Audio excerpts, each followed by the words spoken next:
This Samsung S23Ultra is completely dead, and the customer's precious data, their pictures, videos, and messages are trapped inside.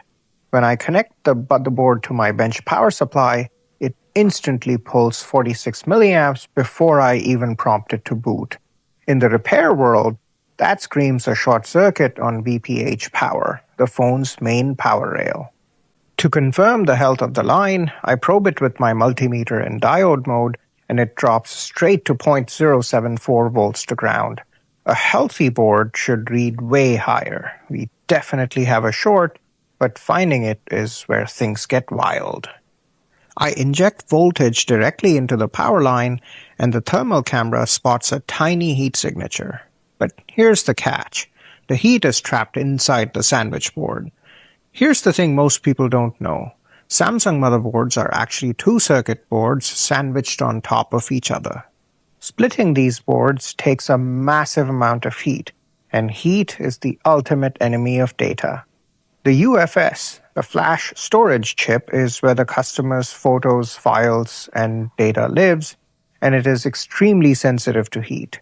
To guarantee the data survives, I take a massive safety step. I remove the storage chip first to keep it completely out of harm's way. Now for the hard part. Prying the board apart requires precise temperature control. Because the main CPU is underfilled, meaning it is glued down to the board, the intense splitting heat inevitably melts and bridges the solder pads underneath. So I already know I'll have to completely rebuild and reball the CPU later.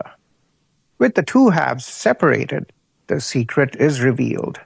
I test the internal lines, and right here on the 0.75 volt power regulator for the CPU, we have a dead short to ground. The thermal camera confirms this tiny chip is glowing hot. I pluck the faulty regulator chip off the board, and instantly the short clears. I solder a new power regulator in its place, and now it's time to put this puzzle back together. Before sealing the board, I verify the short is gone and the power draw is completely healthy. Now for the marathon. I have to painstakingly reball the CPU, RAM, and storage by aligning hundreds of microscopic solder spheres perfectly. I sandwich the boards back together, solder the core chips back into place, and hook it up to the power supply for the moment of truth. It boots. The board is alive and the data is saved. If you have a dead device and need your data recovered, message me for a quote. Link is in the bio.